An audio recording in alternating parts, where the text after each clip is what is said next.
नमस्कार, स्वागत है आपका थिंक 360 पर। आपके साथ मैं हूं कुणाल गोयल। आज राजस्थान में 1 अक्टूबर है, यानी महीने का पहला दिन। राजस्थान एसोसिएशन ने पूरे राजस्थान में एक सांकेतिक हड़ताल का दावा किया हुआ है और मांगे की हुई हैं। अगर आने वाले समय में सरकार हमारी मांगे पूरी नहीं करती है तो एक अनिश्चितकालीन हड़ताल का दावा भी किया है। इसलिए आज हमारे साथ बातचीत करने के लिए राजस्थान पेट्रोलियम एसोसिएशन के अध्यक्ष राजेंद्र सिंह भाटी हमारे साथ हैं। सर, स्वागत है आपका थिंक 360 पर। धन्यवाद। सबसे पहले सर, पहला सवाल मेरा ये रहेगा आपसे कि राजस्थान है, बड़ा प्रदेश है, चुनाव का समय है, तो क्या कारण है इस अंतिम क्षणों में इसका हड़ताल का? देखिए, सर्वप्रथम आपको मैं निवेदन कर दूं कि हमारा कोई अंतिम क्षण का आवेदन नहीं है। आज हमारी लास्ट जो बैठक वित्त सचिव रेवेन्यू से जब हुई थी, राजस्व से हुई थी, वो 14 चेक की और उसकी मिनट्स ऑफ प्रोसीडिंग मेरे पास पड़ी है। उसके बाद में सरकार ने ही वार्ता पे विराम लगाया, हमने वार्ता पे विराम नहीं लगाया। तत्पश्चात हमने फिर इनको कहा गया कि साहब, अब चुनाव की अंतिम तारीखें आ चुकी है, अब आप रणभेरी बच चुकी है, कम से कम आप जनता के सामने मैदान में जाएंगे तो कुछ तो जनता के प्रति कल्याणकारी नीति आपकी होनी चाहिए। तो हमने सबसे पहले हड़ताल सांकेतिक रूप से सुबह 10 बजे से लेकर 2 बजे तक की 13 तारीख को, फिर 14 तारीख को हमने की, 15 तक को हमारी अनिश्चितकालीन थी। उस टाइम तात्कालिक रूप से माननीय खाचरियावास साहब ने ये कहा कि साहब हम बैठते हैं, और उसमें हमारी 5 सूत्रीय मांग उनके समक्ष रखी गई और 10 दिन का समय दिया गया। और उसमें हमने साफ और स्पष्ट रूप से, आप भी उस टाइम प्रेस कॉन्फ्रेंस में थे, हमने कहा था इसको हम 10 दिन से अधिक नहीं बढ़ा पाएंगे। लेकिन सरकार की मंशा और नीति पे सदैव प्रश्नवाचक चल रहा है, आज भी रहा है, क्योंकि हम माननीय मुख्यमंत्री जी से पिछले 1.5 साल से समय मिलने का समय मांग रहे हैं। हम भी सर उनकी जनता है, हमको ये आतंकवादी नहीं कि आप हमारे साथ मिलना भी नहीं चाहते, वो हमें समय भी नहीं देना चाहते। हमने उनको लिखित रूप में भी दिया, हमने उनको लिखित रूप में छोड़ के उनके आवास पे भी हमने समय मांगा, लेकिन हमें समय नहीं दिया गया। ब्यूरोक्रेट्स के बीच में एक जैसे होता है खेलम छुपम छुपाई का एक खेल चल रहा है। मुद्दा ये था कि हमने ये कहा कि साहब हमारे 270 पंप बंद हो चुके हैं और 2000 से अधिक पंप है जिनकी बिक्री 50 किलो से लेकर 100 किलो के मध्य है, जिनको हम बड़ा नॉन वाइबल बोलते हैं। और रिसाइटमेंट हमारी जो पॉलिसी थी उसमें 200 किलो से जो पंप 100 किलो से कम बेचता है, उस पंप को किसी भी रूप में सर्वाइव नहीं माना जाता, उसको रिसाइटेड माना जाता है। और राजस्थान में आज 57 से 78 पंप है, उनमें से यदि 2300 पंप बंद होते हैं तो 45% से अधिक आपके पंप बंद होने के कगार पे हैं, और फिर भी आपकी निंद्रा नहीं खुल रही। और आपकी स्थिति ये है कि डीजल में आज की तारीख में आप 10% माइनस पे हो। सरकार बार बार कहती है कि साहब हमें रेवेन्यू लॉसेज होता है, तो 16/11/2021 को इनके द्वारा वैट जो कम किया गया था वो 6% के लगभग किया गया था, और सरकार उस टाइम डींगे आंगने लग गई थी कि साहब हमारे 5000 करोड़ रुपए का नुकसान हो जाएगा, हमारी ये उसमें 943 करोड़ रुपए इनके पास अतिरिक्त आए, घाटा नहीं हुआ। हर हमने ये भी कह दिया कि साहब आप एक बार पंजाब के समतुल्य करके देख लीजिए, जितना पैसा आपका घटता है हम अंडरटेकिंग देने के लिए तैयार है, 6 महीने के लिए आप करके देखिए। लेकिन जब सरकार की रीति और नीति नहीं हो तो उस पर क्या है। अब मेरा एक कस्टमर जो दिन का 1 लीटर पेट्रोल खरीदता है, 365 दिन खरीदता है, वो 3600 रुपये अतिरिक्त देता है, उसकी क्या गलती। आप उन 3600 रुपये से कभी मोबाइल बांट रहे हो, कभी कुछ कर रहे हो, लेकिन वही डीलर जो आपको कमा के दे रहा है उसकी आजीविका पे। भाई, राजस्थान में जन्म लेना किसी का दोस्त थोड़ी है, मूलभूत अधिकार सबके हैं। आप राजस्थान की जनता के साथ ये तक खिलवाड़ होता है कि गंगानगर और जयपुर में 4 रुपए का अंतर है, आप उस पर भी संवेदनशील नहीं। हमने कहा पूल अकाउंट बनाइए, हम उसके लिए भी नहीं। हमने कहा साहब पेपर डिपो बनाइए, उस पर भी नहीं। हम कह रहे हैं साहब आप हमारे डीलर कमीशन की मांग को आप ऊपर भेजिए, हम उसके लिए भी नहीं। हम कह रहे हैं साहब जीएसटी में शामिल कीजिए आपके मैनिफेस्टो में, हम उस पर भी नहीं। तो सरकार किससे कहें भाई। आप आज आपके बच्चा जो स्कूल जाता है और उसकी वैन में यदि कल तेल नहीं मिलता तो आपकी मनोवृत्ति क्या होगी। आज दूध वाला आपके लिए सुबह दूध लेके आता है, उसकी मनोवृत्ति क्या होगी। आज सब्जी वाला है, उसके लिए आप जनता के प्रति संवेदनशील नहीं है। एक तरफ आप कहते हो साहब हम संवेदनशील है, महंगाई का आप ढकोसला कर रहे हो साहब, महंगाई रात का। अरे सबसे ज्यादा आप 35,000 रुपये उस आदमी से वसूल रहे हो जो एक गरीब मजदूर है, और उसके प्रति आप संवेदनशील नहीं। हर टाइम आप केंद्र पे चले जाते हो। साहब आप अपना तो करके बताइए, केंद्र करेगी तो वो तो सारे स्टेट के एक समान है। आज राजस्थान की स्थिति देखिए, गुजरात महंगा सस्ता, हरियाणा सस्ता, उत्तर प्रदेश सस्ता, आपका पंजाब हरियाणा की तो बात ही छोड़िए। और फिर आपके ये तो ठीक है, अभी कुछ नहीं हुआ, अभी थोड़े दिन बाद में बायोफ्यूल और मिक्सिंग होने लग जाएगा। जिस तरह से इथेनॉल मिक्सिंग हो रहा है तो आपकी सेल तो दिन प्रतिदिन घटनी है। इस तरह से ईवी व्हीकल है, अब आपके पास केवल यही एक दुधारू गाय है जिससे आप पैसा कमाएंगे। तो कभी तो आदमी को कल्याणकारी नीति पे आना चाहिए, आप आना ही नहीं चाह रहे। पर हमारा कोई अभ्यावेदन देने में, बात कहने में, आज भी हम जनता के प्रति संवेदनशील होते हुए हमने फिर भी आज RS प्री की एग्जामिनेशन थी, तो हमने कहा जिन बच्चों के पेपर खराब नहीं जाए उनको आप रिलैक्सेशन दीजिए। 6 से 6 हम क्यों कर रहे हैं, आपको भी पता कि हम एसेंशियल समझ वो, लेकिन सरकार इसको हमारी मजबूरी समझ रही है कि अपने आप जाएंगे कहाँ। अरे भाई, आम जनता जिसको सुबह दूध नहीं मिलेगा उसकी उसके बच्चे जो छोटे हैं उनकी स्थिति क्या होगी, आपके बच्चे जो स्कूल जाते हैं उनकी स्थिति क्या होगी, सब्जी होगी तो क्या होगी। तो संवेदनशील कहीं तो दिखाइए, बैठ के बात करना ही नहीं चाहते हैं। सर जो सीमावर्ती राज्यों के निकट जो पेट्रोल पंप्स हैं उनको वो उनके बंद होने की जो सर ग्राफ है वो ड्रास्टिकली बढ़ता जा रहा है। या अगर गंगानगर की बात कीजिए, आप हनुमाननगर की बात कीजिए, आप सिरोही की बात कीजिए, उदयपुर की बात कीजिए, वहाँ पे सर मैंने खुद ने एक स्टडी की है, खुद ने एक केस स्टडी निकाली कि जो अगर पंजाब की बात करें तो वहाँ पे 12 से ऊपर रुपये पेट्रोल महंगा है। अगर उदयपुर की बात करें तो वहाँ के जितने भी पेट्रोल पंप्स हैं वो लगातार बंद हो रहे हैं, हाईवेज के पेट्रोल पंप बंद हो रहे हैं। उस पर कुछ आप देखिए, जब सरकार की नीति नहीं है और जब आप सुनना नहीं चाहिए कि हम तो आंख बंद कर लें और हमारा काम चलता रहे। आप एक चीज सोचिए कि आप पर कैपिटा कितने माइनस में जा रहे हैं। एक पेट्रोल पंप लगाने के लिए 2 करोड़ रुपए लगते हैं जी। और आप उस जगह की जनता के साथ कितना बड़ा खिलवाड़ करेंगे। यदि आज वहां एक पेट्रोल पंप बंद होता है तो वहां दोबारा कोई पंप नहीं लगेगा और उसको दूसरी जगह जाके तेल लेना पड़ेगा। आप उन जनता के प्रति सीधा सीधा आपका ये प्राणघाती कदम है और उस जनता के साथ सीधा सीधा प्रत्यक्ष रूप से कठोराघात है कि आप सोचिए कि एक पंप बंद होता है तो 10 किलोमीटर की जनता ने क्या गुनाह किया और आप 2300 पंप बंद करने के लिए तैयार हो रहे हैं। रीति और नीति जब आपके पास है, सारी चीजें आपके पास, डाटा है, हम थोड़ी दे रहे हैं भाई, ये तो आपके खुद के डाटा, आपके पास फाइनेंस डिपार्टमेंट है, आपके पास तेल कंपनियां हैं, आपके पता है कि भाई हमारी कितनी आय आ रही है, फिर भी आप नहीं सुनना चाह रहे। तो ये तो जानबूझ के वो दृष्टता है, सुनना नहीं। आप आरोप प्रत्यारोप साहब ये कांग्रेस प्रायोजित है या कभी कुछ है, हम तो स्थायी विपक्ष है। पिछली बार वसुंधरा राजे जी की गवर्नमेंट थी तब भी हमने राउत सर में प्रदर्शन किया, 4% उनसे कम हुआ था। तो हम तो स्थायी विपक्ष है, क्यों? हम तो व्यापारी, हमें व्यापार करना है, नहीं कि कोई हमें कोई राजनीति करनी है। और आप हमारे साथ बैठ के बात नहीं करना चाहते। ऐसी मैंने संवेदनहीनता पहले मैंने मेरी जिंदगी में नहीं देखी। 22 साल का मैं भी डीलरशिप मुझे करते हुए हो गई। इतनी संवेदनहीनता कि माननीय मुख्यमंत्री जी समय नहीं चाहते, वह फाइनेंस सेक्रेटरी पे डाल देते। आज क्या हो गया पूछा जाए कि 17, एक सवाल सीधा सा आप पूछिए कि भाई 14/6 के बाद में आपने क्या किया 3 महीनों में। हमने तो फिर भी हड़ताल की, 10 दिन की कमेटी की रिपोर्ट नहीं आती, आप किसी कागज को नहीं देना चाहते। तो ये असंवेदनशीलता नहीं है तो क्या है? आने वाले समय में सर, क्योंकि 2 तारीख से आपने जिस तरह से अनिश्चितकालीन हड़ताल का आपने दावा किया है, तो कैसे आप कड़े फैसले लेने के लिए आप प्रचुर हैं, क्या है? देखिए, हमें भी कड़े फैसले, निश्चित रूप से हमारी टीम ये कह रही कि कड़े फैसले लिए जाए, लेकिन आप सोचिए कि सुबह आपको चाय नहीं मिले, आपके बच्चे को दूध नहीं मिले, आपकी मनोवृत्ति क्या होगी? आपको सब्जी नहीं मिले, आपके रसोई गैस तक कोई चीजें नहीं पहुंचे, तो आप किस मनोवृत्ति में होंगे? हम इसमें हमारा कोई निजी फायदा नहीं है, हम केवल डीलर कमीशन पे काम करते हैं। हम वो पहले आदमी होंगे कि यदि वैट गिरता है तो हमारे को आर्थिक रूप से नुकसान भी होगा, हम उस नुकसान को भी परिपूर्ति। लेकिन हम मानवीय समाज से आते हैं, हम सरकार से पुनः अनुरोध करेंगे कि आप अब इस संवेदनशीलता को समझें कि यदि पेट्रोल पंप बंद होता है तो निश्चित रूप से मानिए किसी के घर में कोई भी आकस्मिक स्थिति हो जाती है, किसी बच्चे को दूध चाहिए, किसी बच्चे को स्कूल जाना है और किसी भी को कार्यालय भी जाना है, किसी को हॉस्पिटल भी जाना है, उनके लिए आप बड़ी समस्या कारित कर रहे हैं। इसलिए संवेदनशीलता बरतते हुए आप तुरंत प्रभाव से वार्ता करें और इस वैट को पंजाब के समतुल्य 6 माह के लिए करें। और उसके लिए हम अंडरटेकिंग देने के लिए तैयार हैं कि यदि आपका 1 रुपया भी घटता है तो हम सब पंप वाले इकट्ठा करके देंगे आपको पैसे। तो कहीं तो आपको भरोसा करना पड़ेगा।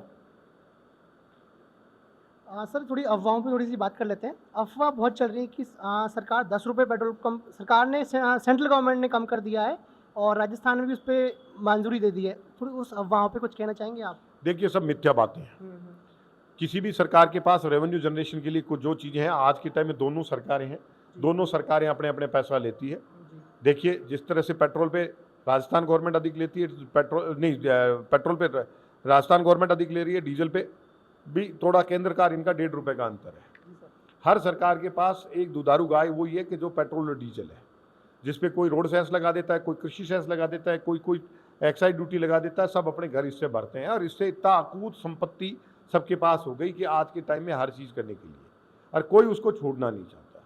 जिस तरह से आपको किसी भी चीज़ को छोड़ने के लिए कोई चीज़ होगी, अब आप निश्चित मानिए जिस तरह से आप ईवी को प्रमोट करने के लिए विशेष रूप से पंजीयन में छूट देते हैं, ओर्द भी देते हैं, क्यों दे रहे हैं? कि ताकि पॉल्यूशन कम हो। अब आपको फॉसिल फ्यूल को छोड़ना भी पड़ेगा। कल नई टेक्नोलॉजी आ रही है, सीएनजी भी आ गई, कल एलएनजी भी आएगी, कल ये कॉरिडोर भी होगा। संख्याएं निश्चित रूप से वाहनों की उस स्थिति पे आने की, लेकिन अब ये पीक टाइम पे आ चुकी कि जिसके लिए आप कभी इथेनॉल भी यूज़ कर रहे हो, कभी बायोफ्यूल भी यूज़ कर रहे हो। बायोफ्यूल की 20% तक मिक्सिंग का आपके द्वारा छूट दे दी गई। बेहतर है आप इसको जीएसटी में लाइए। कौन मना कर रहा है? एक देश एक रेट का परिकल्पना है, उसको क्यों नहीं करे? कांग्रेस की खुद के घोषणा पत्र में, इनके राहुल गांधी कह चुके हैं। लेकिन कोई अपना जनता को निचोड़ने में और हमारे हितों को पे प्रत्यक्ष रूप से कटुराघात करने पे। मैं आपको बताऊं कि राजस्थान एक ऐसा राज्य है जिसपे हमें जो डीलर कमीशन मिलता है उस पर भी वैट है। जी, कितना वैट है सर उस पर? उस पर 43 पैसे के लगभग वैट है। मतलब कमीशन हमें मिला, पिट आम आदमी रहा है। क्या लेना देना है? रोड सेस, मैं कभी रोड पे चलता ही नहीं, फिर भी मुझे रोड सेस देना पड़ रहा है जो खेती वाला है। आप जो आपका यदि किसी भी प्रकार का निर्माण कर रहा है, आप उसको 10% पे दे रहे हो, तो उस काश्तकार जो आपको अन्नदाता के रूप में, आप उसको क्यों नहीं देना चाहते? उसने कौन सी गलती की है? एक मजदूर जो सुबह लगता है आपकी इंफ्रास्ट्रक्चर को खड़ा करता है, उसको आप छूट नहीं देना चाहते, लेकिन जो पैसे वाला है आप उसको पैसे वाला करना चाह रहे। इसी तरह से यही राजस्थान रोडवेज है, वो अन्य स्टेट में जाती है तो अन्य स्टेट से लेती है। तो क्या राजस्थान ने गलती की है? हमने राजस्थान में पैदा होना हमारे कोई बहुत बड़ी भूल थोड़ी है। और हम हमारे व्यापार के लिए लड़ रहे हैं, हमारा कोई निजी रूप नहीं है कि हमें कोई किसी चीज के लिए चुनाव लड़ना हो। माननीय मंत्री जी कह देते हैं कि साहब आइए चुनाव लड़िए। अरे साहब, चुनाव लड़ते तो हम व्यापार में थोड़ी होते। हम कोई पार्टी का आदमी नहीं है, हमारा जो भला करेगा हम तो उसके साथ है। हम भी 8% मतदाता है साहब। तिल देखिए, तिलों का धार देखिए, आएगी। अरे जिसने भी दमन किया है उसका आज तक का इतिहास देख लीजिए, चाहे से अंग्रेजों से चलिए, मुगलों से तक आइए, वो विनाश की ओर गए। और अब आप विनाश को नहीं समझना चाहते तो आपकी मर्जी है। बहुत बहुत धन्यवाद आपका। नमस्कार सर, क्या परिचय है आपका? मैं गोदारा साहब, आप भी बोलेंगे। मैं लादू सिंह, जयपुर जिले का अध्यक्ष हूँ। जी सर। जो हमारा जिला पहले से चल रहा था जी। उसका अध्यक्ष हूँ। और तकरीबन 16 विधानसभा क्षेत्र और 2.5 लोकसभा क्षेत्र का प्रतिनिधित्व जयपुर जिले का है। तो निवेदन ये है, हम अपने भाइयों के लिए समर्पित हैं। मेरा भाई तकलीफ में है तो मैं तकलीफ हूँ। मेरी समस्या ये है, जयपुर शहर के लोग, मैं धन्यवाद दूंगा हर डीलर का कि उसने मुझे साथ दिया है। उसका नुकसान कम है, हाईवेज का नुकसान ज़्यादा है। कोटपुतली, आज भी मैं उसी को वहीं पे बात कर रहा हूँ। कोटपुतली, पावटा, शाहपुरा, यहाँ अपने निकल गए आमेर, कुंडा।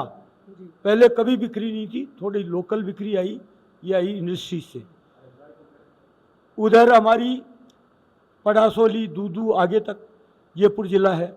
और सिर्फ जिले की बात नहीं करता, हमारे संपर्क सब लोगों से आपस में रहे। 40 साल से मैं डीलर हूँ, तो सब भाइयों से, सब जिलों से संपर्क है हमारे। स्थिति यह है कि मेरे जयपुर जिला सबसे संपन्न जिला, सबसे अधिक डीलर राजस्थान में। 550 डीलर ऑयल कंपनियों के मेरे पास, 150 से ऊपर प्राइवेट कंपनियों के।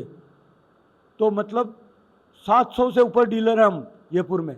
और मेरे डीलर भाइयों ने, गरीब भाइयों ने, तकलीफ कहाँ पे है, नायरा की एजेंसियां ले ली और 150 पंप हैं यहाँ मेरे जयपुर जिले के अंदर। आज के दिन अपनी ज़मीनें बेच के वो समझते नहीं थे, इस कारोबार में आ गए। बिक्री कितनी? 40 किलो, 50 किलो। आज मैं अपने ज़िले की पीड़ा दे रहा हूँ आपको कि 60% मेरे डीलर 100 किलो से। गोदारा साहब नहीं आइए, नहीं आप आओ, जरूरी है आपसे बात हो। तो 60% डीलर मेरे जयपुर जिले के 100 किलो से कम तेल बेच रहे हैं। और सरकार ने आज से 25 साल पहले, 30 साल पहले मिनिमम फिजिबल सेल 80 किलो बनी थी। आज से 25 साल पहले मेरे जयपुर जिले के अंदर और राजस्थान में और ऑल इंडिया में बात करूंगा, 125 किलो अगर एवरेज सेल थी हिंदुस्तान पेट्रोलियम की, 135 थी मेरे भारत पेट्रोलियम की, या 130 थी इंडियन ऑयल की किलो। आज मेरा डीलर बर्बाद हो चुका। तकलीफ क्या है, आज मेरा किसान बहुत महंगा तेल ले पा रहा है, 8 रुपये, 10 रुपये, 7 रुपये लीटर महंगा। और मेरी पीड़ा सिर्फ जयपुर तक सीमित नहीं है। गंगानगर, हनुमानगढ़ हमारा भाई है, बीकानेर मेरा भाई है, अलवर मेरा भाई है। कहाँ जाऊँ उनको छोड़ के, जिन्होंने हमें साथ दिया है। उदयपुर डिवीज़न पूरे ने साथ दिया है। आज सबसे ज़्यादा पीड़ित मेरा उदयपुर डिवीज़न हो गया, पूरा साउथ राजस्थान हो गया। दिक्कत क्या? हनुमाननगर सर, हनुमाननगर, गंगानगर, सिरोही, उदयपुर, ये वाली बेल्ट बहुत ज़्यादा परेशान है, क्योंकि ये सारे सीमावर्ती राज्यों के निकट में है, सारे राज्य स्टेट। अब आज के दिन 15 जिले, जब हम पुराने जिलों की बात करते हैं, नए हाँ, बने बता हाँ देते हैं एक बार। तो 33 जिले बात करता हूँ। 25 जिले राजस्थान के प्रभावित हैं इस वेट से। आज की जो रेटों में डिफरेंस चल रहा है पड़ोसी राज्यों की चल रहा है, मतलब 2/3 से ज़्यादा। और हमें धन्यवाद है कि कोटा डिवीजन हाडोती जी सबसे कम प्रभावित होते भी हमारा साथ दिया। 13 और 14 को 10 से 6 बंद रखा पूरा। और सरकार के सम्मान में मेरे भाई हैं तरुमीत सिंह बेदी, सबने निर्णय किया। आज सरकार यहाँ बैठी है, कहाँ पे? कोटा में। जी और हमें इनके सम्मान में आज खोलना। 15 तारीख को हमने पंप खोले। जी वो एक गंगानगर, वो कोटा ने तय नहीं किया था, हम सब लोगों की सहमति। सरकार कहीं तो हमको सुने। जी जी जी आज सरकार बैठी है तो सरकार के लिए सम्मान में हमने कोटा डिवीजन को खोला 15 तारीख को। मेरे डीलर बहुत मजबूत हैं, सबसे मजबूत संगठन है मेरा कोटा डिवीजन। जी सर सबसे मजबूत डिवीजन है मेरा संगठन है हनुमानगढ़ गंगानगर एक था। जी सर सबसे बड़ी यूनियन, सबसे मजबूत यूनियन, 40 साल से मजबूत यूनियन, जिसने कभी कोई टूट फूट नहीं थी और आज भी नहीं है, जी आज भी नहीं है। और मेरे भाई साहब बैठे हैं, ये पीड़ा जानते हैं हम लोगों की क्या पीड़ा है। तो हमें मदद चाहिए, मेरे किसान को मदद चाहिए, मेरे ट्रांसपोर्टर अपेक्षा रखता है। वो कहाँ से चलता है? बम्बई से दिल्ली चलता है, वो इंदौर से दिल्ली चलता है, पूरा अजमेर हाईवे इस रोड के ऊपर से NH 8 जिसको 48 कहने लग गए, पूरे से निकलता है। जी सर और हमारी सेल क्या रहा? एग्रीकल्चर सेक्टर मेरा चला गया, इतनी बरसात नहीं हो रही। जी आज मेरी 35% सेल थी एग्रीकल्चर से, आज से 20 साल पहले। आज मेरी सेल क्या है? 15% एग्रीकल्चर से। किसान के पास पैसे नहीं है, वो पैसे लगाता है, इतना महंगा तेल में लेता है, भगवान की मर्जी नहीं होती है, पैदा नहीं है, इस साल पैदा नहीं है। आज किसान भी हम में से ही है ना, हम ही किसान है खुद ही, हम में से नहीं है, हम खुद किसान है। और आज के दिन किसान सामे नुकसान में जा रहा है। तेल जलाता है, जो 2 ड्रम जलाता ना, जी सर उसको पैदावार मिल रही है 2 ड्रम की नहीं, 1 ड्रम की, 1.5 ड्रम की। वो ऐसा इंतजार करते करते 5-6 साल हो गए। तो राजस्थान की प्रोस्पिरिटी कमजोर हो रही है। आज मुझे 8 रुपये, 7 रुपये, 5 रुपये जो भी मिले, रीजनेबल रेट पे मिले तो सम्मान। सरकार हमारे पे भी विचार, हमने सरकार का सम्मान रखा है। मैं खुले में कह रहा हूँ, हमने सरकार का सम्मान रखा है। कोटा डिवीजन हम सब की सहमति से, एक की सहमति से नहीं हुआ। बहुत बहुत धन्यवाद हमने आपका। ये कहा, एक लाइन में कह रहा हूँ, हमने कहा नहीं, हमारी सरकार यहाँ आई हुई है और हम 15 तारीख को पंप खोलेंगे। वहाँ हम लोगों ने पंप खोले, सरकार भी हमारी सुने। भागीरथ जी गोदारा साहब, मैं नहीं जानता, लेकिन ये अधिकारी भी रहे हैं। बहुत बात संक्षिप्त में ये बताएं। नमस्कार सर, स्वागत है आपका थिंक 360 पर। सर सर ने कहा है कि सर की जो गंगानगर बेल्ट है, हनुमाननगर बेल्ट है, उदयपुर बेल्ट है, बहुत स्ट्रॉन्ग बेल्ट है। लेकिन सर एक छोटी सी एक बात मुझे सुनने में आ रही है कि दौसा बीकानेर वाली जो बेल्ट है वहाँ पे पेट्रोल पंप्स की हड़ताल लोगों ने तोड़ दी है और पेट्रोल पंप चालू है वहाँ पे।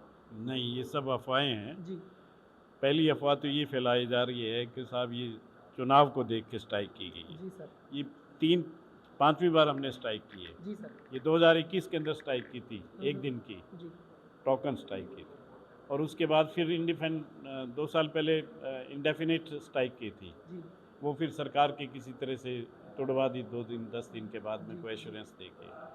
तो ये कोई चुनाव को देख के स्ट्राइक नहीं है, कोई अशोक गहलोत जी के खिलाफ स्ट्राइक नहीं है। जी ये जनता की पीड़ा है।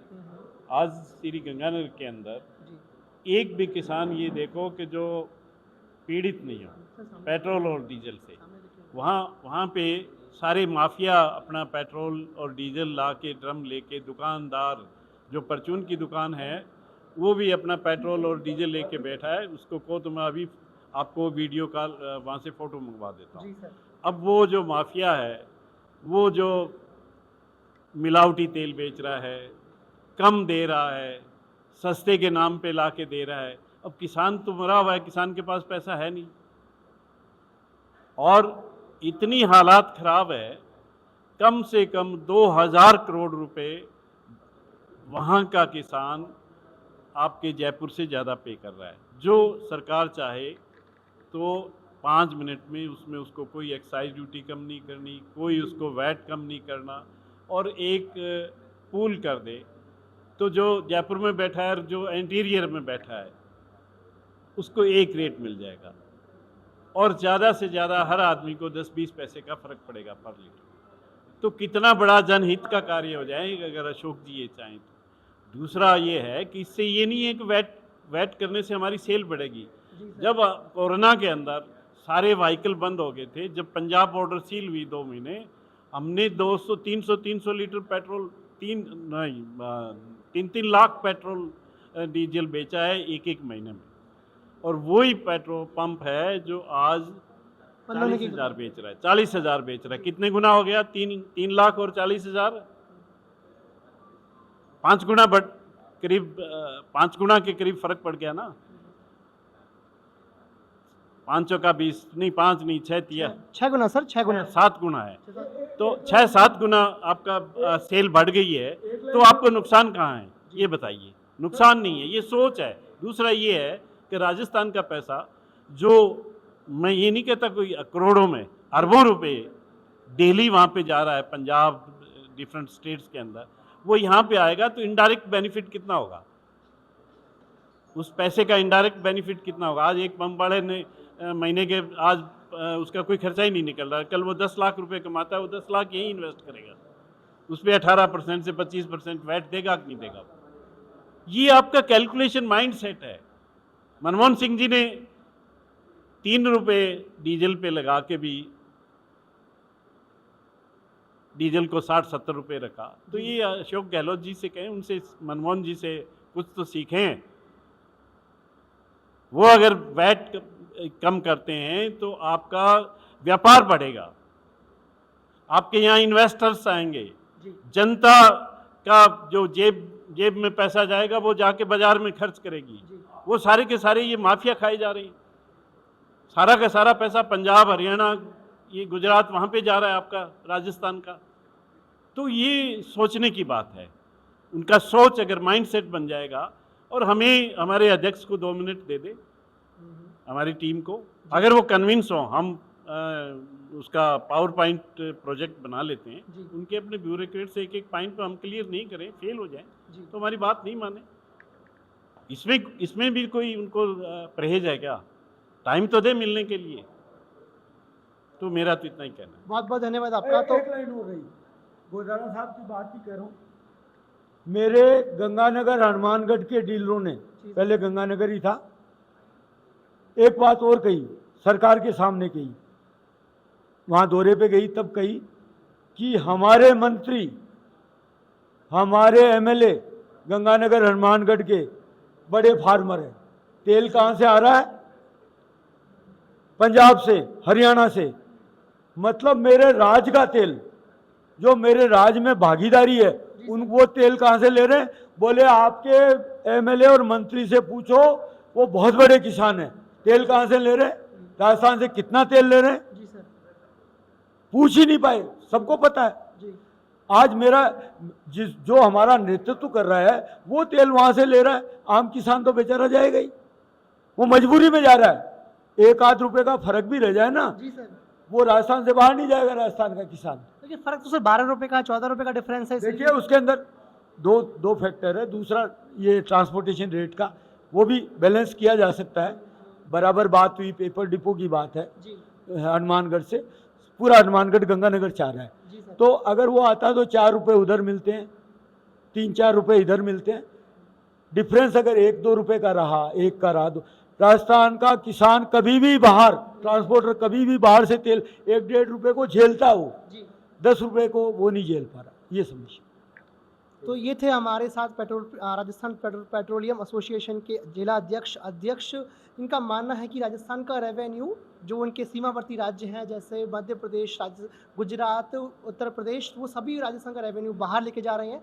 सरकार की रीति और नीति दोनों है, पर इंडस्ट्रीज आ जाएगी, आप पता ये सोच का सरकार, मुख्यमंत्री जो प्रधान जी बैठे हैं, राजा जी का, ये राजा जी के सोच का विषय है। ये जो आबकारी है, आबकारी के अंदर पहले बड़े बड़े माफिया डेवलप हो गए थे, बड़े बड़े ठेकेदार, और वसुंधरा जी ने आए, वसुंधरा जी ने एक एक दुकान एक एक आदमी को अलॉट कर दी, इस प्रदेश का जो आबकारी की रेवेन्यू है वो 300% बढ़ गई, और जो माफिया की न्यूसेंस थी, हर ठेकेदार 10-20 मर्डर होते थे, एसपी और उसको कहते साहब तुम्हारा एसपी ये खराब है, ये हमारे आदमी को पकड़ रहा है जी।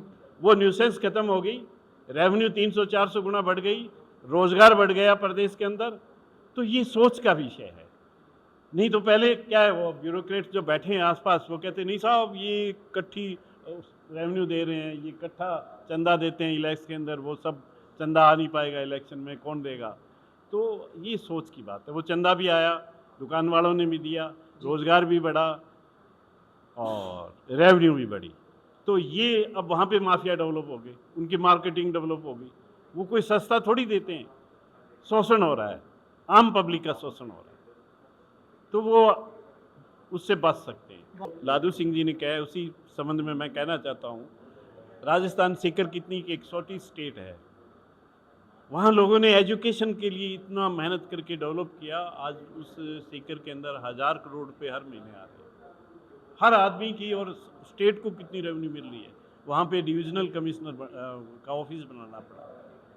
आप समझ रहे हो ना जी। अगर एक चीज़ से हम देंगे किसी को तो दूसरी से, परमात्मा कहते हैं परमात्मा ने छप्पर फाड़ के दिया, वो दूसरा जो पब्लिक है वो आपको छप्पर फाड़ के स्टेट को, अशोक जी गहलोत साहब से, मुख्यमंत्री जी साहब से निवेदन है कि छप्पर फाड़ के पैसा आएगा।